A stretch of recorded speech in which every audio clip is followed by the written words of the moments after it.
Asalaamu calaykum waraxmatullaahi wabarakaatu. Daawadayaal waxaad kusoo dhawaataan sheekaysi ama cashir oo sheekaysi ciwaankiisu yahay hot conversation ama heated conversation oo laga wado sheekaysi kulul. Waxaan idiin soo diyaariyey Teacher Okash.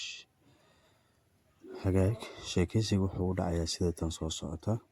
Hi bro ama hi brother. Hi bro, I greet you. Haye walaal, waan ku salaamay. Ama haye saaxiib, waan ku salaamay. Don't greet me, hay salaamin. I don't need your greetings, uma baahni salaantaada. What happened? Maxaa dhacay? What did I do to you? Maxaa dhacay oo maxaan kugu sameeyey? You know exactly what you did, so stop pretending. Waad ogtahay waxa aad igu samaysay ee jooji isdabaalinta. I honestly don't know anything. Daacadii aniga waxba ma ogi. Just tell me what is going on. Ee ii sheeg waxa jira. Lately, you have started spreading rumors about me. Maalmahan dambe waxaad bilowday inaad iga fiiriso dacaayad. Who told you that liar, my brother? Yaa kuu sheegay beentaas walaalkeeyow?